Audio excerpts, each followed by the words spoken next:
So let's come on the next topic. This is the activation energy. So we have completed recently what is the threshold energy. Threshold energy, the minimum energy which is to be possessed by the reactant species for effective collision. Okay. Now activation energy, what is?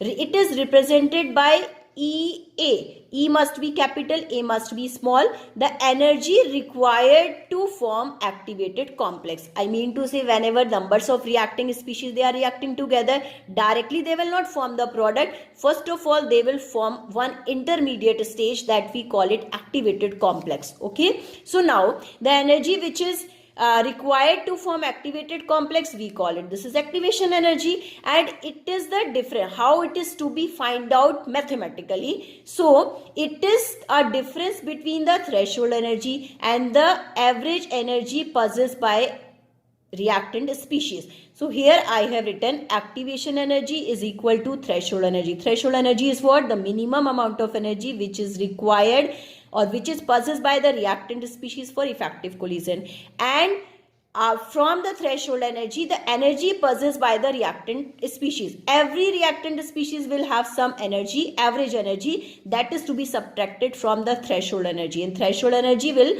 lead to the product formation. Okay. So the difference of both of them is equal to activation energy. So here I have written there, whenever the reactants are there, when they will acquire the activation energy, first of all they will form the activated complex, and some amount of energy, either it will be absorbed or releases, then the product formation will take place. So we will discuss these two cases, what will happen when the energy will be released or it will be absorbed, then what conditions are to be considered. Now let us come on the next topic, activated complex. The arrangement of atoms corresponding the energy maximum, that we call it threshold energy, again and again that point is coming, during the course of reaction is called activation complex. Okay, so our reaction is called activation complex, or we call it, this is transition or intermediate stage. Okay. Now, the activated complex has partial reactant character or partial product character. It means it has the chances, it can convert into a reactant back or it may convert into a product. It totally depends upon the energy transferred on it. Let us see here few examples. Suppose H2 and I2, they both have to react. Okay. Then I have written there the 1 mole of H2, H single bond H and I single bond I. When they are reacting together, then what will happen?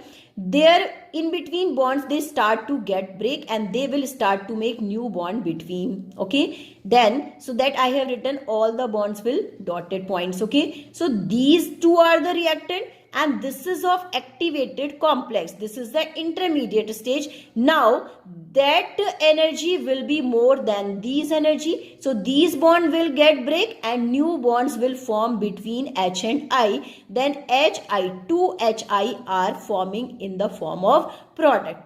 Okay, so I think you all have got it, how the activation complex are formed and the amount of energy which is required for the formation of activated complex, we call it, this is activation energy. Reactant first possesses activation energy, they form activated complex, then either the energy will be releases or absorbed, then final the product formation will take place. Okay, so here I have written there the 2 points for you.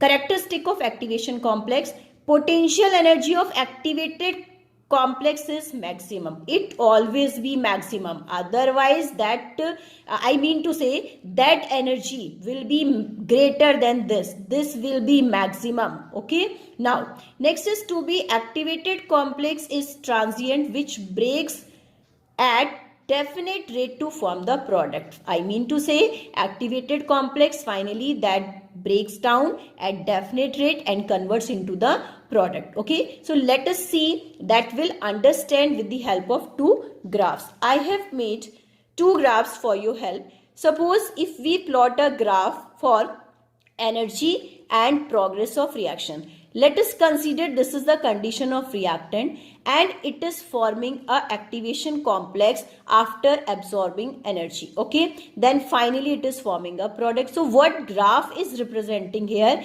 The level of product energy is lesser than the level of reactant energy. So I mean to say, in this graph, when the product will form, the energy will be releases. The point from here to here represents the activation energy, and this is the enthalpy, energy releases or absorbs. So in this case energy is releasing, so this graphs represents the exothermic reaction.